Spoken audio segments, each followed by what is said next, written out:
No meio de tantas voltas pelo tempo, tem uma prática que sempre nos conecta com as raízes da humanidade, que é a agricultura. Com o desafio de alimentar bilhões de pessoas, a monocultura se tornou um pilar, mas também uma fonte de preocupação. No programa de hoje, vamos falar sobre várias técnicas de plantio e o poder transformador da agroecologia. Afinal, de onde vem a comida que está no nosso prato? O Hiperconectado já começou.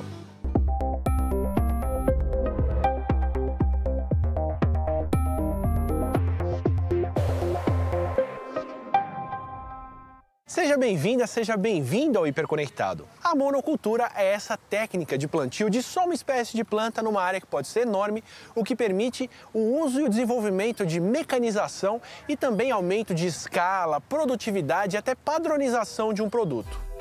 Todos esses avanços no manejo foram impulsionados pela Revolução Verde, um movimento que aconteceu na agricultura, principalmente na década de 60, que visava aumentar a produtividade de alimentos para abastecer um mundo cada vez mais populoso.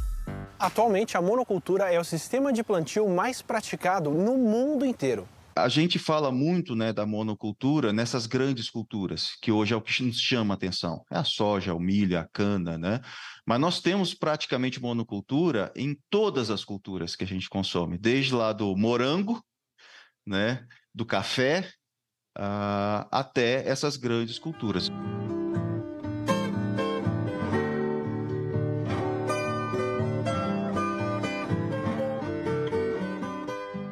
Eu te diria que, em termos de globais, em termos de produção global, eu te diria que mais de 90% do que a gente consome tem algum modelo de monocultura. Perfeito. E pelo menos em alguma fase desse cultivo, ele tem uma monocultura. Então, por exemplo, eu posso ter uma cultura produzida isolada em monocultura, mas dentro de um sistema de produção que me dá intensificação, ou que me dá diversidade, ou que me dá integração entre diferentes cultivos. Nós precisamos da produção nessa escala para alimentar a população. Isso não significa que a gente tenha que usar aquele modelo de monocultura predatório. Então, a gente tem que diferenciar o que nós estamos falando em termos de como que nós podemos melhorar ou minimizar os problemas trazidos por uma monocultura intensiva e predatória.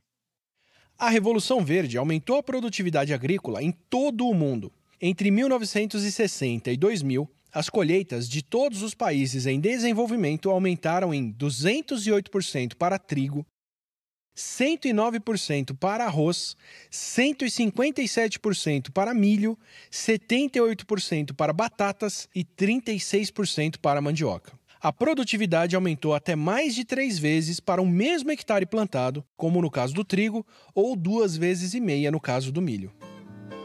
A especialização na produção de uma cultura pode levar a um conhecimento aprofundado e expertise na sua produção e comercialização. Mas também é fundamental reconhecer os impactos negativos da monocultura. Esgotamento dos solos, redução da biodiversidade, dependência de fertilizantes e pesticidas são só alguns dos problemas que ela gera. O professor Ricardo Abramovay falou mais pra gente sobre as consequências da monocultura. A natureza funciona a partir da diversidade e os seres humanos têm uma paixão pela renúncia à diversidade, porque a renúncia à diversidade permite que você simplifique as coisas. O mundo não é simples, o mundo é feito a partir de evolução e complexidade. Então, o que está acontecendo hoje? O uso em larga escala de agrotóxicos e a ideia de que nós precisamos adaptar a natureza às nossas necessidades, isso traz consequências socioambientais extremamente destrutivas. Então, o paradigma, o jeito de pensar o mundo e, sobretudo, a agricultura e a alimentação no século XXI é ao contrário. Nós é que temos que nos adaptar à natureza por meio de uma economia do conhecimento da natureza. Não é praticar uma economia que não seja, ou práticas agropecuárias que não sejam baseadas em ciência, mas é uma ciência que parte do princípio que a natureza tem muito a nos ensinar. Então, essa ciência tem que buscar na natureza os princípios a partir dos quais nós vamos nos comportar. O que isso significa na prática? Você ter sistemas agrícolas que mimetizam os sistemas naturais. Isso é muito mais complicado do que aplicar veneno e fertilizante nitrogenado ou fertilizante químico para produzir. Por que é mais complicado? Porque você precisa conhecer esses ciclos naturais. Um exemplo, os solos. 25% da vida no planeta está a menos de 10 centímetros abaixo dos nossos pés, nos solos. E essa riqueza dos solos, nós temos a obrigação de preservá-la para as futuras gerações. A ideia de que os solos são um espaço neutro, no qual você joga semente, joga insumo químico e daí resulta uma planta, essa é uma ideia que pode ter uma duração de 10, 20, 30 anos, tá certo? Quando você soma a isso as mudanças climáticas, o cenário se torna ainda mais precário.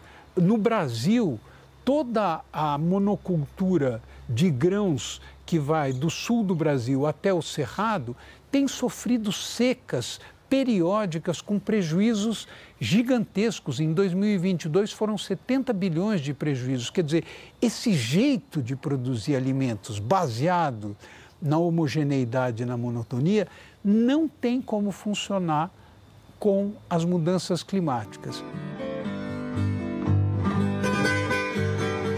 Quando a gente adota essa solução de monocultura, ela vai dar muita renda, vai ser muito produtiva num curto espaço de tempo. O que faz esse espaço de tempo ser curto? Onde a coisa começa a falhar? São duas coisas. A primeira são as mudanças climáticas que,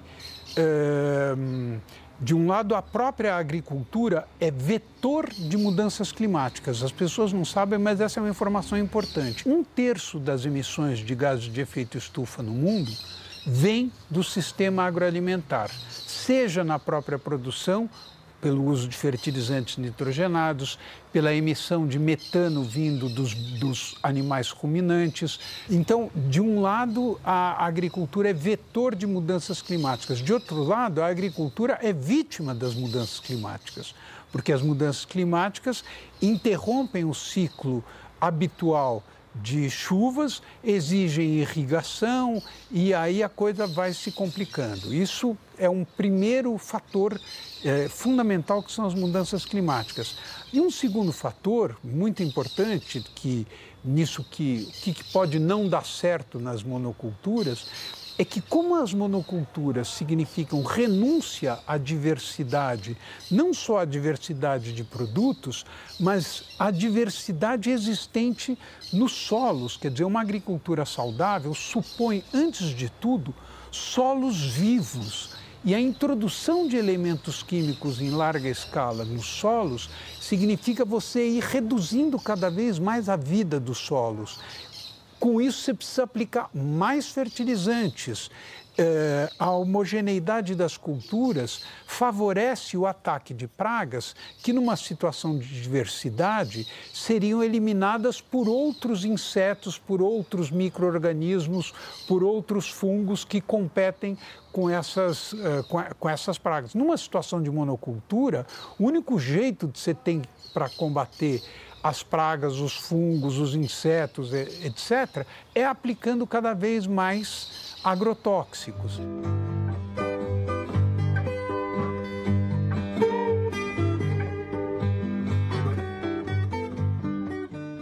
No Brasil, cerca de 70% da produção de alimentos vem de pequenas propriedades com até 10 hectares. Surpreendentemente, essas propriedades ocupam só 2,3% da área rural total, mas representam 47% do total de propriedades.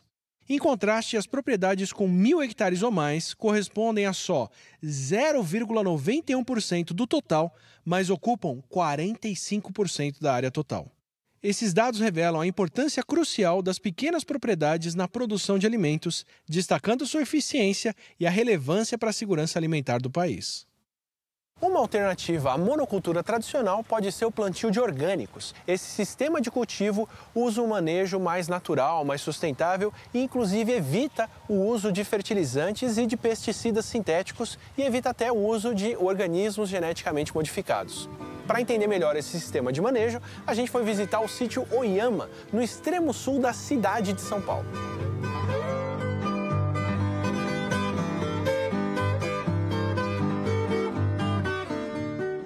O manejo orgânico ele visa especialmente a preservar a natureza, né? Então, e aproveitar tudo que você consegue de ter dentro da sua propriedade e aproveitar para a agricultura, né? Então, que nem lá atrás, a gente fez uma roçada de uma área de pousio e a gente está usando esse mesmo material que foi roçado para fazer compostagem e usar como adubo, né? Área de pousio? O que é área de pousio? A área de pousio é uma área onde foi plantado uma vez, foi feita a colheita, deixamos o mato crescer novamente e depois de mais ou menos um meio ano ou um ano a gente volta a trabalhar nesse local, roçando o mato e fazendo a compostagem. Então o que a gente vê aqui, que é um mato, é uma área de plantio também? É uma área de plantio, porém está em pousio. Ah, e qual que é o papel desse pousio dentro do manejo de vocês? Então, no manejo orgânico, especialmente é para renovar a microbiota do solo, né? Então, ao invés de você usar adubo químico, onde a planta ela só vai comer o que você dá para ela, né? No manejo orgânico, a planta ela só vai absorver o que ela precisa realmente, né? Então, quando a gente dá adubo químico, ela vai se alimentar daquilo ali e só.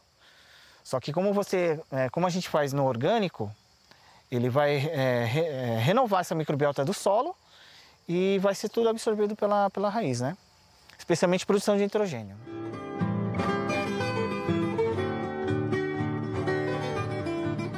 Quando a gente fazia convencional e usava adubo químico, entrava muita doença de solo, doenças nas folhas e muita praga, que nem besourinho, formiga, né, esse tipo de coisa, né? Quando a gente fez a transição e conseguiu encontrar o equilíbrio, aí esse tipo de ataque parou, né? A própria propriedade encontrou um equilíbrio.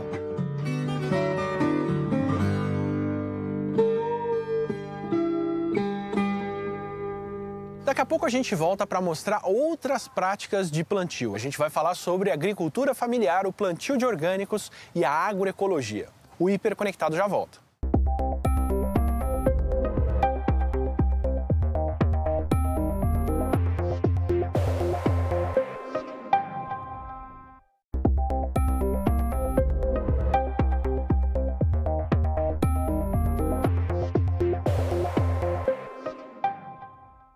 A gente tem uma diversidade de plantas aqui.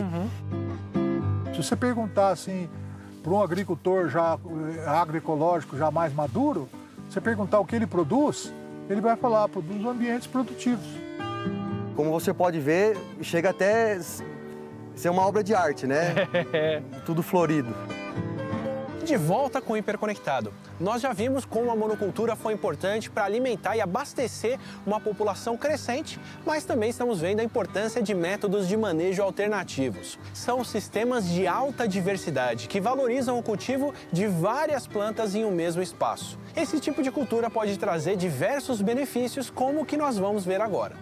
Aqui nós moramos em 3 famílias. Começou como a gente produziu o nosso próprio alimento. Os ovos, o milho, a mandioca.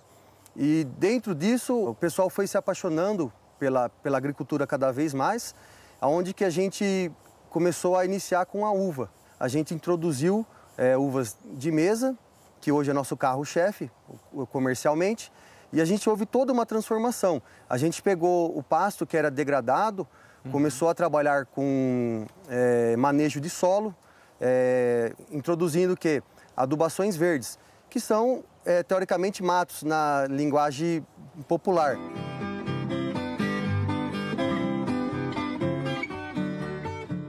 Aqui a gente está no meio do vinhedo.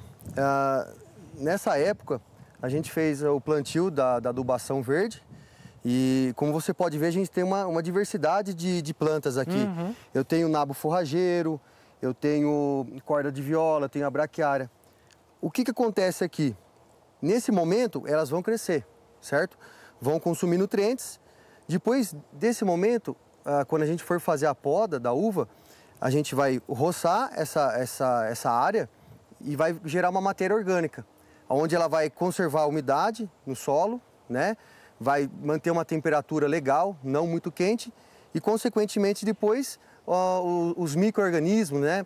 Os fungos, as minhocas, as baratas, vão começar a consumir essa matéria orgânica e vão reagregar de volta os nutrientes no solo. Para quem estranha uma parreira dessa com tanto mato no meio, na verdade o que você não tem é aquela terra batida que estaria secando, perdendo diversidade e indo embora. Quando eu tenho uma terra batida, roçada ou carpida, né, pelada que a gente fala, o que acontece? O principal fator o que é? Compactação de solo. Porque duas coisas que ajudam a compactar o solo é a incidência de raios solares e as gotas da chuva.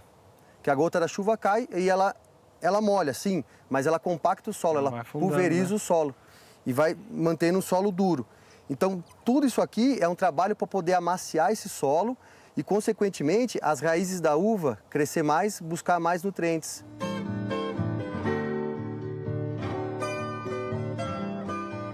Consequentemente, quando a gente plantou o vinhedo, a gente viu que as abelhas visitam muito as flores, né? Tanto do vinhedo quanto das pitaias. Isso agregou valor porque a gente teve uma produção maior na uva. Teve um vingamento maior de flores, porque antigamente tinha uma carência de vingamento das flores, então produzia menos uva. Eu tenho a jataí, mandaçaia e a mandaguari, que cada uma tem uma particularidade no sabor do mel, no aroma, e elas ajudam não só no vinhedo, mas como no sítio em todo. Porque dentro da mata eu tenho diversas árvores melíferas, tem árvores que produzem pequenos frutos para os pássaros, que ajudam na disseminação de plantas, né? E ela agrega valor não só para a uva, no sítio como um todo, né? E qual que é o papel da mata no sítio? Que diferença que faz? Eu entendo que por lei propriedades têm que preservar uma parte delas, mas como que dá para integrar isso na produção e isso deixar de ser um problema e passar a ser uma solução? Tem um diferencial dentro da mata que a gente utiliza aqui no sítio. A gente trabalha com biofertilizante e com EM, que são os micro-organismos eficazes. Então, na mata, a gente consegue coletar esses micro-organismos, né, fungos, bactérias, aonde que a gente faz aplicação preventivo na uva. E eles, além de eles ajudar na nutrição da planta, que eles ajudam no solo como na planta, eles ajudam como preventivo de fungos que atacam a videira. E esses fungos que tem na mata, eles ajudam a prevenção. A gente utiliza o bambu virgem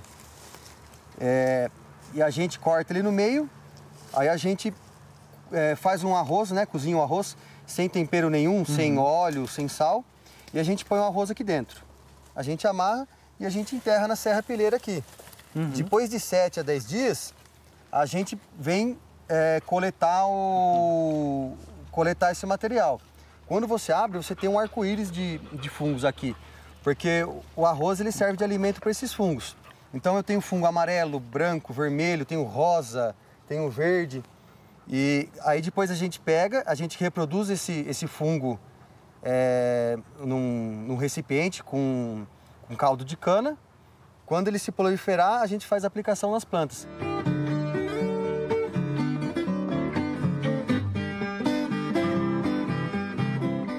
Eu queria entender qual é a diferença da monocultura para a agroecologia, que abordagens diferentes que elas têm. Um ponto crucial entre a diferença entre a monocultura e a agroecologia é que a agroecologia ela trabalha a favor da natureza. E a monocultura ela pode não trabalhar a favor, mas ela simplifica a natureza. Ela é um produto do entendimento primitivo de domar a natureza para se estabelecer. Então tirar o mato, tirar tudo, só botar favorecer uma única planta, você entende? Então se a senhora soja, o senhor milho, né, o senhor café, né? E como o agricultor tem que se dobrar diante da planta para ela ser produtiva. E a agroecologia é o inverso, né? É você integrar as plantas cultivadas, né? O agro dentro do ecossistema, né? Você entender a tecnologia também a favor da construção da vida e dos ambientes produtivos, não de ambientes degradados, né? A tecnologia jamais pode degradar o ambiente. O conceito de produtividade na agroecologia, ele é uma relação íntima entre o ambiente, entre a tecnologia e a renda. Não é uma produtividade de produto, sacos por hectare, toneladas de cana por hectare, mas sim uma agricultura que produz ambientes melhores a cada ano, que otimiza o uso de tecnologia, principalmente, elimina todas as externalidades tecnológicas que impactam o ambiente. Então, toda vez que você for usar uma tecnologia na agroecologia, a gente tem esse grande cuidado, né, de não produzir externalidades e está mais focado em renda do agricultor, você entende? Do que produto.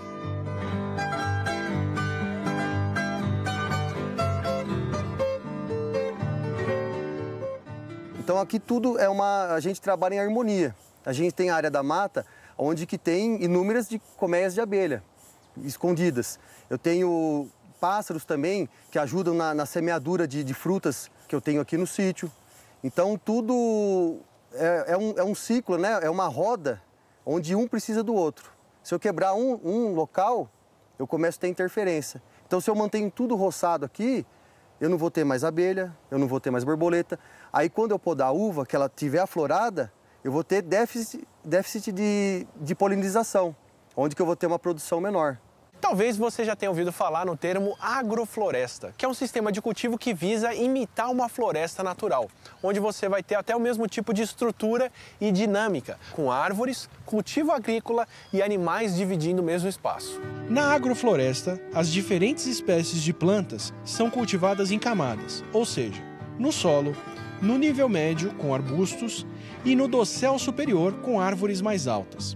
Essa diversidade de plantas proporciona vários benefícios, como o melhor aproveitamento dos recursos naturais, maior retenção de água no solo e proteção contra a erosão. Para praticar um manejo mais sustentável, além do cuidado com o solo, é fundamental buscar também fertilizantes alternativos. A gente foi visitar a Planta Feliz, que é um negócio de impacto socioambiental focado em adubos orgânicos. Primeiro a gente tem que entender que a compostagem é a biodegradação de toda essa matéria orgânica, num processo que tem que ser controlado, ou seja, você tem que ter oxigênio, você tem que dar condição de oxigênio, você tem que ter umidade, para você atingir alta temperatura, que vai fazer a sanitização desses resíduos e a inviabilização de sementes. Inviabilização de sementes? Exatamente. Porque depois esse fertilizante não pode germinar sozinho. Exatamente. Eu quero plantar um tomatinho, eu vou pôr um composto. Pô, nasce maracujá, tem alguma coisa errada, né? Pô, a semente de maracujá tem que ser inviabilizada. Então, na verdade, essa temperatura, quando ela passa os 55 graus, ela pode ficar por 14 dias acima de 55 graus, que ela vai sanitizar, eliminar muitos patógenos e inviabilizar a semente. Ou quando ela atinge acima de 65 graus, em 3 dias você tem essa higienização e essa inviabilização. E como que você esquenta isso? Exatamente. Quando você vem com os resíduos frescos que são coletados, eles chegam no nosso espaço. Você tem que ter a relação carbono-nitrogênio, que é muito importante a gente entender que os resíduos úmidos, a gente considera os nitrogênios, e a gente tem que utilizar os resíduos secos, que são parte de carbono. Essa mistura numa proporção correta, de acordo com aquele tipo de resíduo, você vai dar condição de oxigenação. E a atividade de bactérias... Sozinho? Ela é monstruosa, sozinho. Porque você tem as bactérias do solo, do ar, da água e do próprio alimento que já vem naquele processo de decomposição. Como a gente pega restos de alimentos que geralmente já estão nesse processo de decomposição, oxidação, essas bactérias entram numa atividade rapidamente. Então, quando eu vejo você misturando ali um tanto de lixo, de resto de comida e jogando o pó de serra em cima, ou pedaço de madeira, né? Você está colocando o carbono para balancear com o nitrogênio da comida ali? Exatamente. E, na verdade, essa proporção, você pode usar serragem, você pode usar podas de árvores trituradas, a própria folha seca do solo. Então, você pode utilizar isso como fonte de carbono.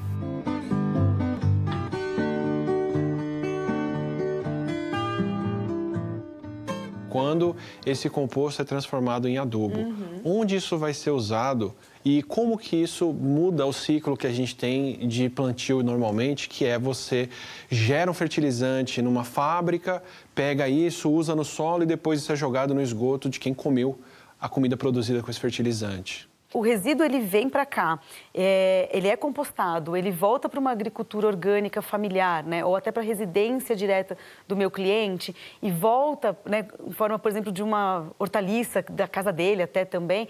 A gente está fechando né, nutrindo esse ciclo do alimento. Então, é uma questão muito importante que hoje a gente também tem visto muito pouco de grandes agricultores, principalmente de agricultores convencionais, quando a gente conversa sobre isso, né? Ele quer rapidez, ele quer o imediato. Então, ele não quer ter o trabalho de cuidar daquela horta do jeito que ela tem que cuidar, porque o fertilizante não é químico, né? O químico, ele é rápido, mas ele traz uma grande contaminação para todos. E é a questão que a gente também não percebe, né? Ela é intangível, a questão de um agrotóxico num alimento. Então, se a gente não vê, e aí a gente vai sentir no nosso organismo, no nosso corpo muito lá na frente, a gente acaba também, assim como o aterro sanitário, preferindo, né, o mais fácil. Então, hoje em dia, o nosso produto final, ele vai muito mais para as residências dos nossos clientes, né, do pequeno produtor ali, que tem uma hortinha em casa, do que para um grande agricultor.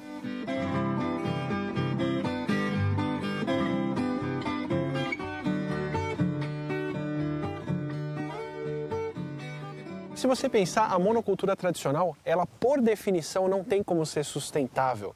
Se você tem um ciclo que depende da entrada de fertilizantes de fora e depois o alimento que usou esse fertilizante vai para um aterro ou vai para o esgoto na forma de dejetos, não tem como a gente devolver para a natureza o que a gente usou de recurso. Esse tipo de ciclo que você cria quando você devolve o material orgânico para gerar o adubo, para isso voltar para o plantio, ele é mais trabalhoso, ele não entra tanto na mecanização da monocultura, mas ele é uma parte fundamental que a gente tem que pensar se a gente quer ter um uso sustentável do meio ambiente, dos recursos e tudo que a gente faz. É claro que você não vai nunca recuperar as condições ambientais de antes da introdução da agricultura, mas a agricultura, como eu disse, pode aprender com a natureza. Então, a agricultura tem que enriquecer o solo e não empobrecer o solo. Ela tem que contribuir para a diversificação da dieta e não para a monotonia alimentar. E as políticas públicas nessa direção, isso já está sendo elaborado em vários países, inclusive no Brasil, precisam premiar quem tem práticas regenerativas. Então, em vez de você dizer, eu vou dar taxa de juro subsidiada para quem produz isso ou aquilo, não. Eu vou subsidiar a taxa de juro se a propriedade onde está sendo feita a produção respeitar condições ambientais que são as condições que vão permitir que a gente se prepare para o futuro.